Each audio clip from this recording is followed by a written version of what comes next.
Bismillahirrahmanirrahim. Qala rahimahullahu ta'ala, Ilahi, wahai Tuhanku, alimni min ilmikal mahzuni, berikanlah ilmu kepadaku dari ilmumu yang tersimpan di dalam gudang. Idhafatu dzalikal ilmi ilahi idhafatu tasyrif, artinya kata ilmu disambungkan kepada dhamir yang kembali kepada Allah, itu menunjukkan ilmunya ilmu bukan sembarang ilmu. Ada ilmu ditempelkan, ilmunya dokter, ilmunya itu sih sebenarnya kata ilmu disambungkan dengan Allah, berarti ilmunya Allah benar-benar. Ini berarti ilmunya bukan ilmu yang biasa, bukan ilmu yang artinya ilmiah begitu tuh. Kalau ilmiah itu siapapun belajar, membaca, dipelajari bisa. Kalau ini tidak bisa. Ilmunya betul-betul ilmunya Allah yang tidak bisa dipelajari, tidak bisa dibelajarkan. Makanya ilmika itu ilmunya engkau, ilmumu, bukan ilmu yang lain-lain. Wal ilmul mahzunu wal ilmul ladunni, yang dimaksud ilmu yang di dalam gudang itu adalah ilmu ladunni, alladzi tazanahu indahu, yang mana ilmu itu engkau simpan di sisimu.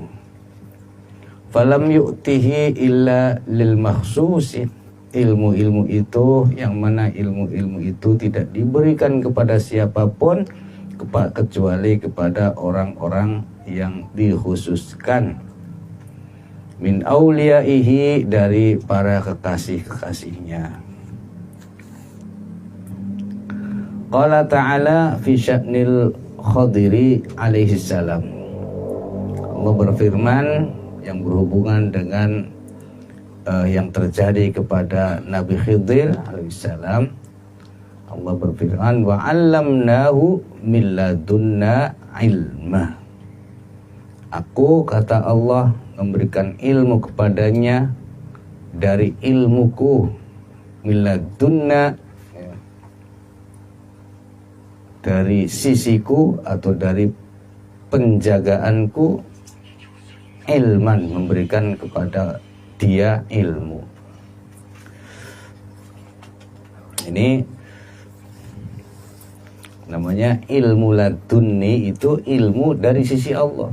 Allah sendiri yang membukakannya, bila istihadin, bukan dengan cara upaya, baca, menghafal, bukan dari didengar, bukan. Bil isyraq, dibuka begitu saja biar paham itu. Wa fi hadis Abi Hurairah radhiyallahu anhu, dan juga di dalam hadis yang diriwayatkan oleh Abi Hurairah, annahu sallallahu alaihi wasallam, beliau Nabi berkata, kata Nabi, inna minal ilmi kahaiatil maknun, kata Nabi, sesungguhnya ada bagian ilmu itu yaitu sifatnya tersimpan.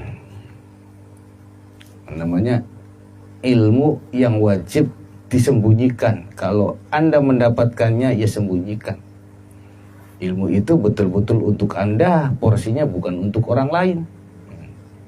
Nah, nanti ketika Anda menyampaikan kepada orang lain, ya disaring dulu mana yang sekiranya bisa diterima. Tidak semuanya ibarat gilingan padi itu. Ya, misalnya yang Anda simpan itu berasnya. Nah, ya yang diberikan ke orang lain ya lebihannya saja. Kulit padinya atau Bekadul ya, ya berasnya Anda simpan, jangan diberikan.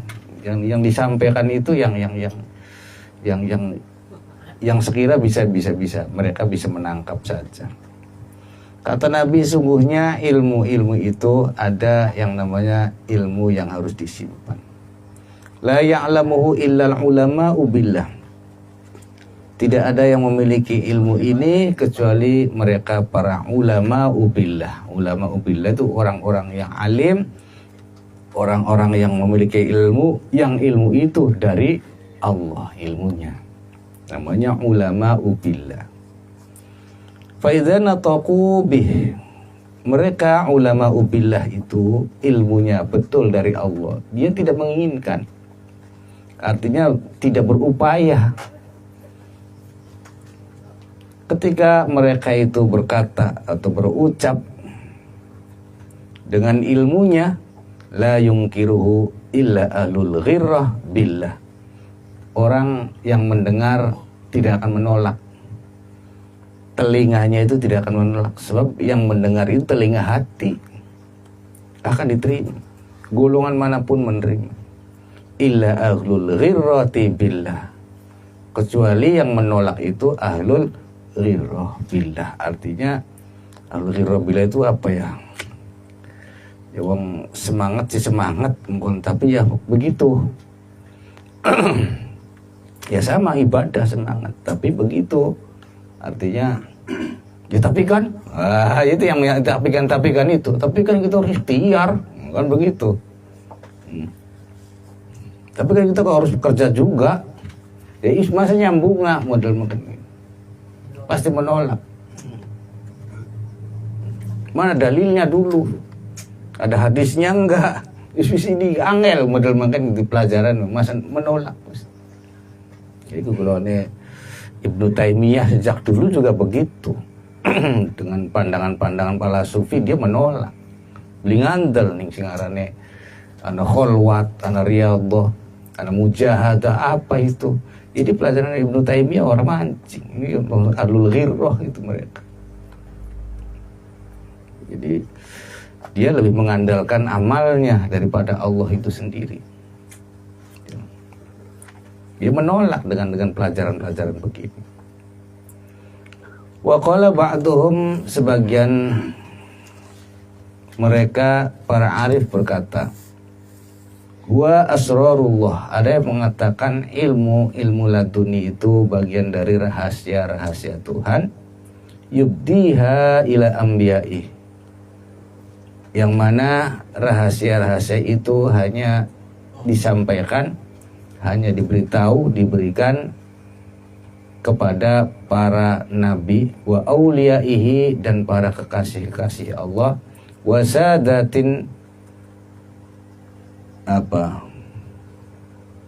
sadatin nubala min ghairi sama'in wala dirasatin, termasuk bantongan-bantongane wong, artinya wong-wong sing pancen memiliki bobot, ya diberi apa sih bersifat bobotnya itu, apa sih bersifat dari turunan, mungkin dari kakeknya dulu orang soleh, mungkin diparingi anak, atau sih dari buyutnya mungkin nyambung, atau anak turunan endi raja endi ya anak mungkin diparingi, ya pokoknya sampai dupai gak berarti nyambung.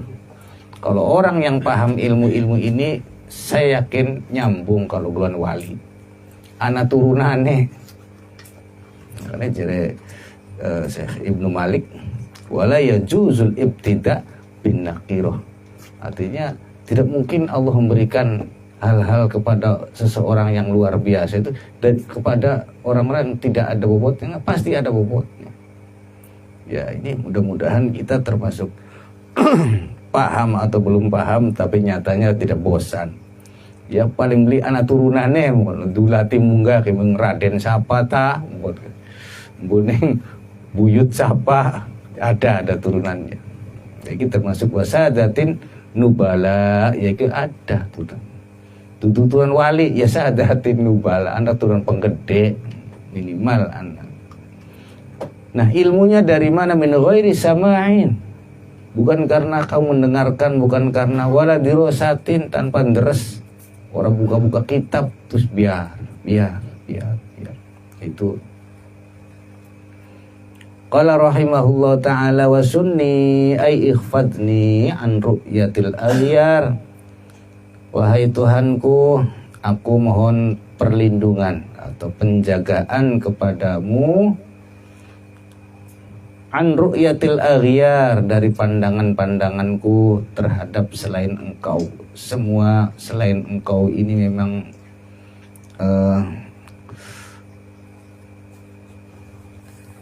amat menggiurkan bagi nafsuku.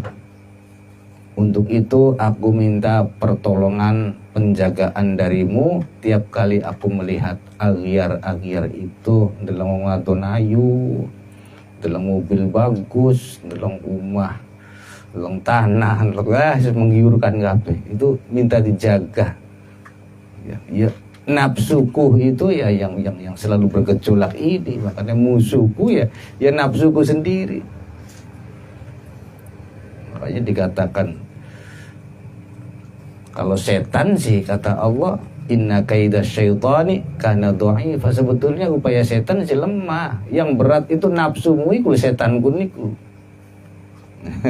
Makanya kau minta pertolongan dari Allah tuh, pertolongan dari nafsumu yang selalu bergejolak itu, musuh dalam dirimu itu. Awan ibahati bitilkal ulum, dan juga mohon perlindunganmu dari menyampaikan atau menyebarkan ilmu-ilmu itu, wal asrar, dan juga menyampaikan rahasia-rahasiamu. Jangan sampai ilmu-ilmu yang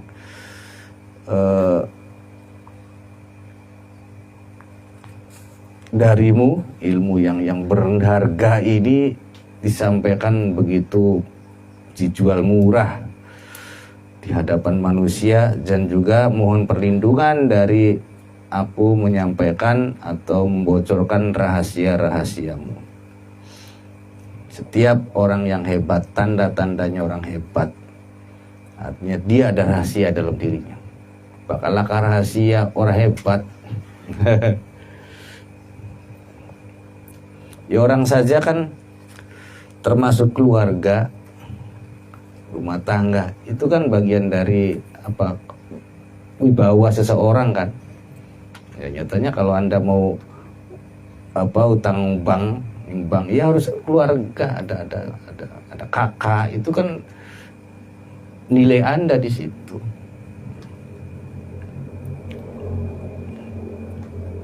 Nah, jadi dia punya kesibukan, dia dihukumi, masuk hukum. Tapi kalau Anda orangnya sendirian, bebas kan?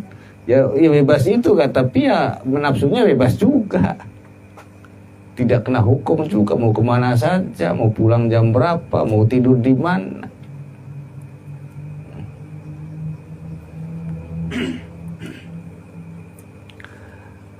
Wa an ibahati bitilkal ulum, dan ternyata di dalam keluarga pun ada rahasia. Anda punya rahasia tentang istri Anda. Istri Anda punya rahasia tentang suami, tentang Anda. Apakah itu mau dibocorkan? Tidak boleh. Ya itulah menunjukkan orang itu wasik atau dipercaya, mendapatkan kepercayaan dari Tuhannya, pasti dia ada rahasia. Ya, sampean menas apa rahasia? Bukan dengan istri, artinya rahasia dengan Tuhan. Ada ilmu dari Allah, pengetahuan dari Allah, tapi Anda merahasiakan ini, jangan sampai diungkap kepada siapapun. Ini dipegang. Itu mestinya ada. Kalau Anda sudah berarti dipercaya berarti. Ya sedikit-sedikitnya ada lah ya rahasia, tapi kadang-kadang kandam. Tapi ada yang tidak bisa dibocorkan. Ini juga emang karena nafsu juga senangnya membocorkan. Justru terjadinya malapetaka itu karena pembocoran rahasia. Termasuk ilmu-ilmu yang akhirnya bisa memisahkan suami istri, hipnotis dan sebagainya. Ini sebetulnya ilmu bocoran karena dibocorkan. Akhirnya dipelajari, didengar oleh iblis, oleh setan, oleh jin, dibelajarkan kepada manusia.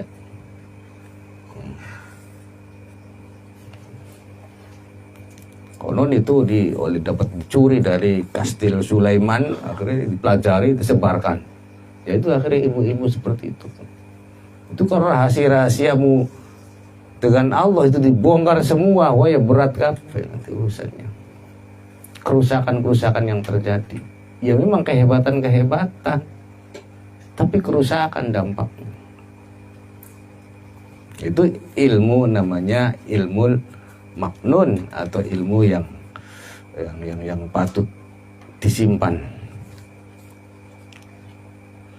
Wasunni bisirismikal masun, aku minta perlindungan kepadamu dengan sir asma-asmamu yang engkau simpan. Ai asma'ikal masunah al mahfudhah anil ibtidal wal ihana. Minta perlindungan atas sirmu, sir rahasia-rahasia namamu. Nama-nama Allah itu mengandung rahasia juga. Ada rahasia-rahasianya, ada sandi-sandinya. Setiap asma-asma Allah itu mengandung sandi, ada rahasia-rahasia di sana. Kalau dibuka semua itu, wah ilmu-ilmu yang lahir, yang bisa dipelajari, yang kita katakan ilmiah itu, wah habis. Artinya nggak ada begitu sedikit. Makanya Nabi juga mengatakan, aku ini gudangnya ilmu. Berarti hakikatnya, ilmu hakikatnya yang terbanyak yang dalam diri Nabi itu. Sementara ilmu yang lainnya, ilmu yang bisa dipelajari, disampaikan, dipelajari, itu hanya sedikit. Yang banyak itu gudangnya ya hakikatnya. Jadi beratnya Nabi itu begitu. Yang tersimpan itu hakikatnya, disuruh menyampaikan syariat. Rabot nih. Makanya kata Nabi kalau mau tanya hakikat, dia tanya sama sahabat Ali, wa aliyun babuha. Sana sahabat Ali, tanya sama Ali, jangan tanya kepada saya. Kalau tanya kepada saya lalu saya menjawab, besok saya malah tidak dipercaya. Saya dibunuh oleh umat saya sendiri. Ya termasuk kasus-kasus kecilnya Al-Hallaj, Syekh Siti Jenar yang terbunuh itu tidak salah sebetulnya. Bukan orang kafir, bukan orang musyrik. Itu kalau salah paham, salah memahami, melihat dari sudut pandang yang berbeda. Ini begini, ini begitu. Ya Nabi Musa dengan Nabi Khidir sama. Nabi Musa menyatakan membunuh itu haram, dosa besar, membunuh anak kecil. Tapi Nabi Khidir, yuk kita dikawin Gusti Allah pada baik. Kamu di Nabi Musa oleh Allah dilarang, kamu jangan membunuh. Membunuh itu dosa besar. Tapi Nabi Khidir, saya disuruh oleh Allah. Saya pernah ngomong apa aja. Ini kan bertentangan, berlawanan kan ilmunya. Ya makanya hal-hal yang seperti itu yang perlu disimpan. Kalau tidak ya. Lalu mana sebetulnya nanti yang akan dibenarkan? Ya pasti yang dibela ya ilmu yang dari Allah itu, ilmunya Allah sendiri.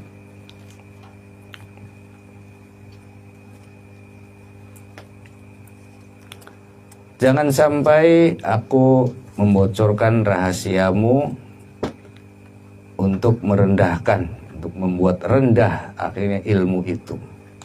Fa innahu la yajuzu ayyadkhula biha fi baitil khala.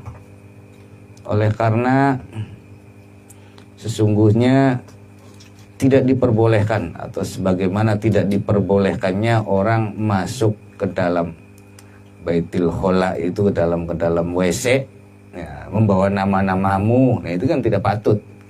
Nah itu seperti itu nanti yang terjadi. Kita tahu sandi-sandi atau rahasia-rahasia asma-asma Allah, lalu kita membongkar kepada orang yang asal-asalan, ya kita membuka rahasia-rahasia. Ya sama saja Anda masuk WC menyebut asma Allah, ya, seperti itu yang terjadi. Au an ayusammiya biha ghairu subhanahu, Wasiruha anwaru tajalliyat.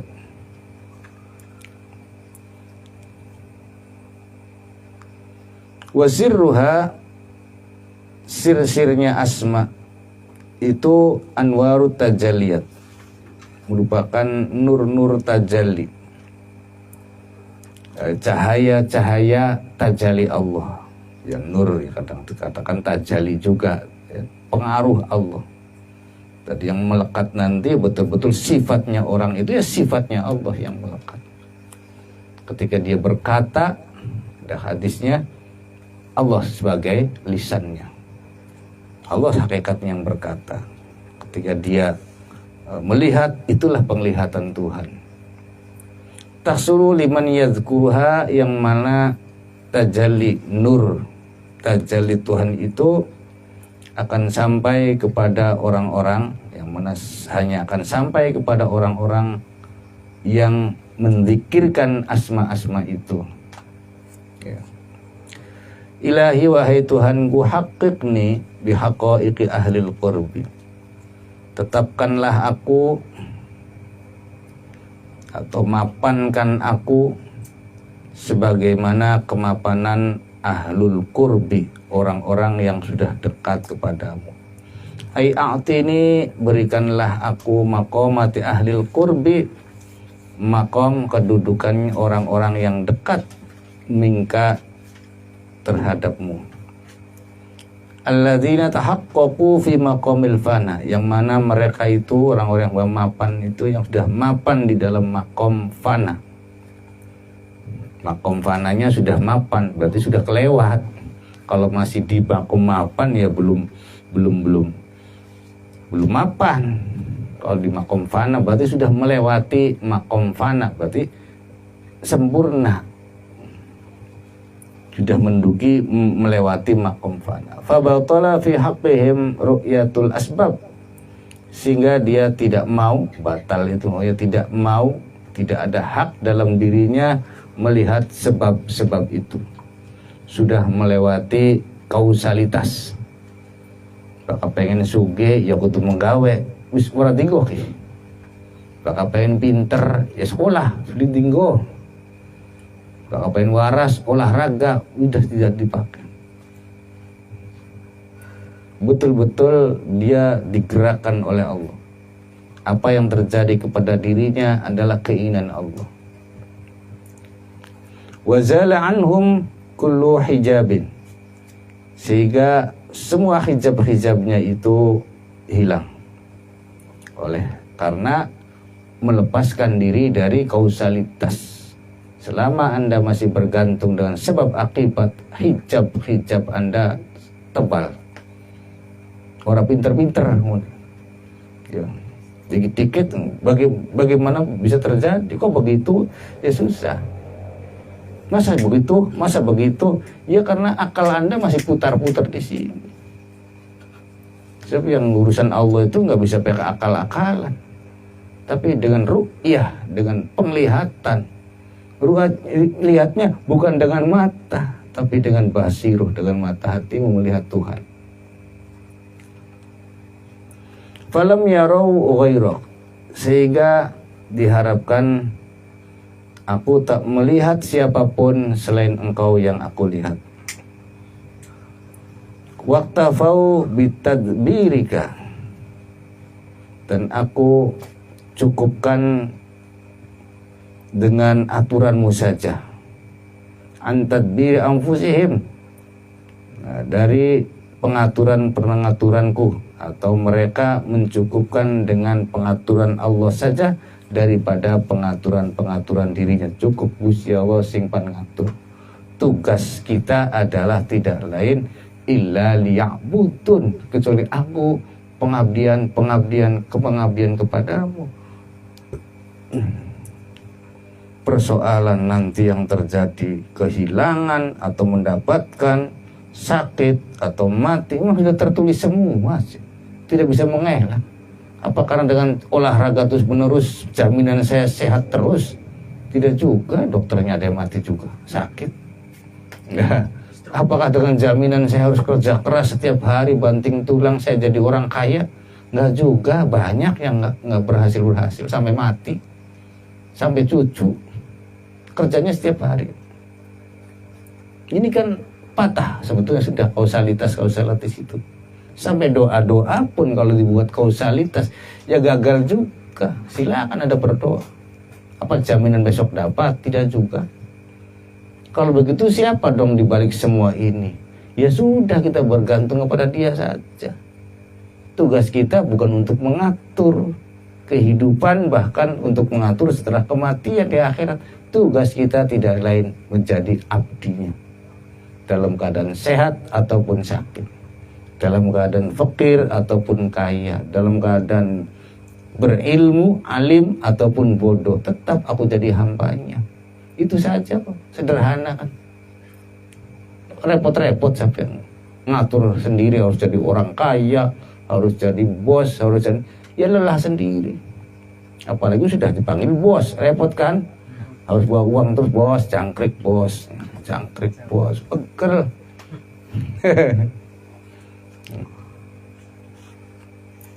Wasluk bi masalika ahlil jazbi, dan perjalankanlah aku sebagaimana engkau memperjalankan ahlul jazab. Ya, termasuk Nabi juga masdub. Makanya dikatakan asyaddul jazab ar-rusul wal anbiya. Jazab yang banget masdubnya itu ya para rasul dan para nabi. I'rajna Nabi itu jazab, kemasduban, bukan upaya Nabi, bukan keinginan Nabi. Nabi tidak mampu, Allah yang menjalankannya. Subhanalladzi asra bi'abdihi. Berarti Allahnya yang membawa, Allahnya. Nabi tidak tahu menahu, terbawa arus tarik alam ketuhanan. Dia berharap seperti itu, perjalankanlah aku sebagaimana perjalanan ahlu jazab. Siapa ahlu jazab? Hul al-mahjubun. Ya.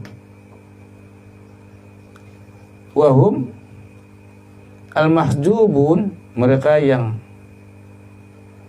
apa ini?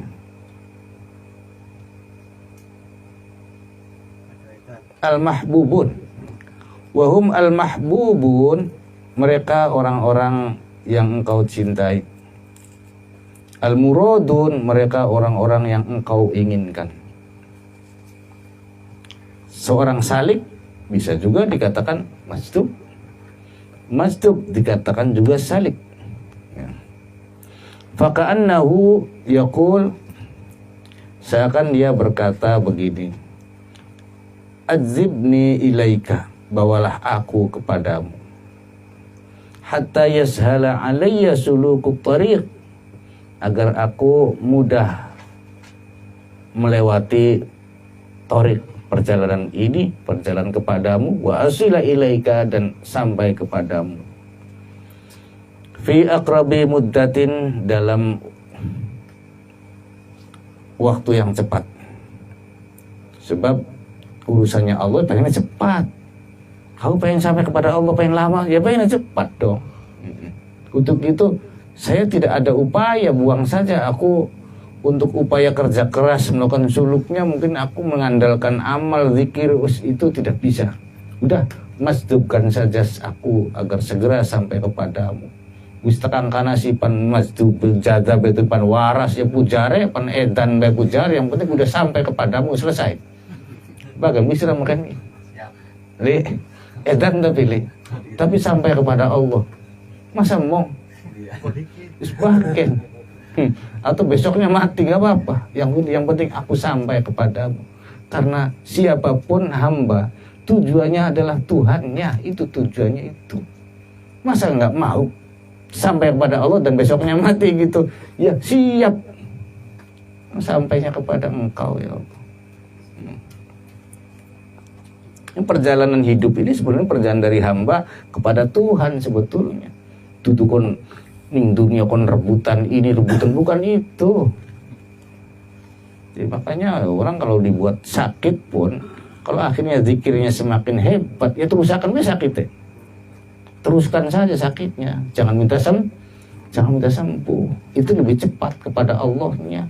Kalau tidak minta sembuh, kan berarti Anda nggak paham tujuan Anda. Kalau tujuan Anda dunia, besok kapan-kapan Anda akan meninggalkannya, atau dunia ini akan rusak dengan sendirinya.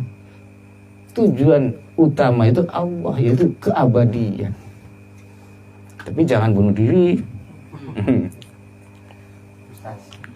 Wa aqraba muddatin wajida ladzatan wa halawatan, sehingga ketika aku sudah sampai kepadamu aku bisa menikmati, ya. Wa halawatan fil a'mal, dan aku pun di dalam amal-amalku bisa melakukan dengan mudah dan bisa melewati. Ibarat perjalanan itu menikmati perjalanannya gitu. Kan ada sama orang perjalanan tapi gelisah, waduh, nggak bisa menikmati perjalanan. Apakah karena takut perjalanannya, supirnya ugal-ugalan, apakah karena kendaraannya tidak siap sehingga kamu gelisah terus, wah ini mobil mogok enggak. Tapi ada yang bisa menikmati perjalanan itu. Nah, kira-kira seperti itu.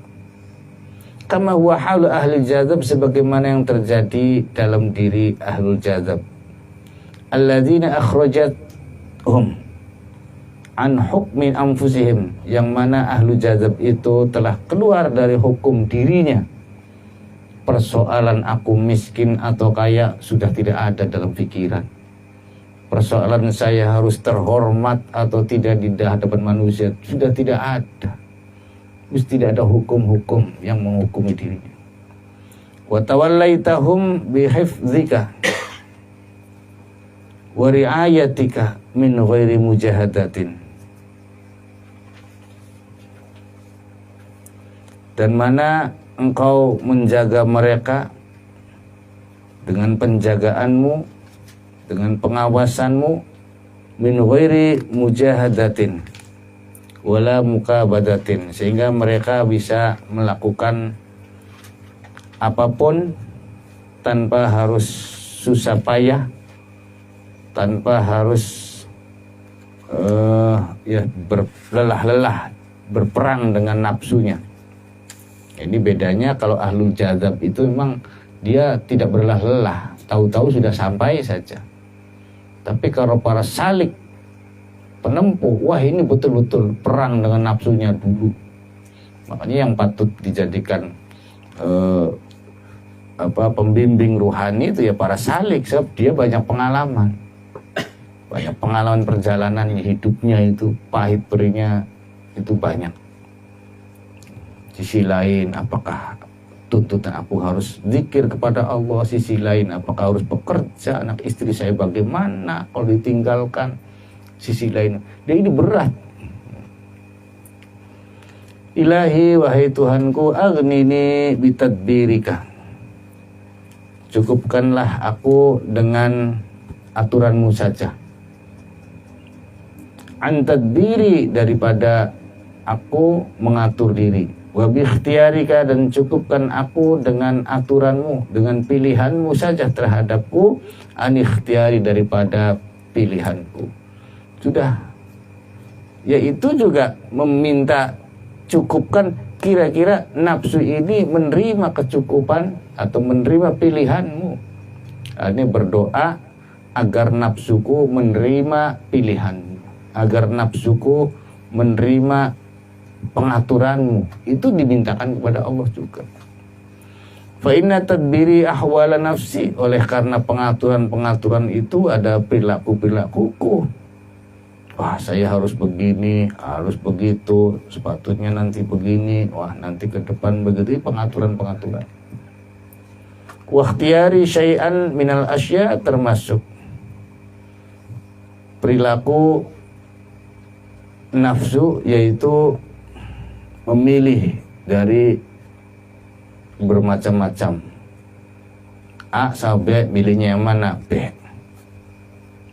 A, B, C, D, milihnya mana? Ya ini B dan D. Itu memilih. Tapi tidak memilih. Mana milihnya?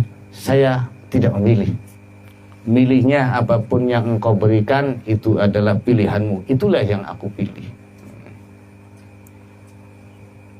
Bimuqtadul syahwati, yang mana berdasarkan pilihan-pilihan itu berdasarkan syahwat keinginanku, wa maili, dan kecenderunganku. Dan semua itu munaza'atun laka, semua itu bertentangan denganmu, justru melawan, sama saja itu namanya melakukan pembangkangan kepadamu, melawan dirimu, fi rubiyatika, di dalam ketuhananmu, di dalam rububiyah. Rububiyah itu pemeliharaan.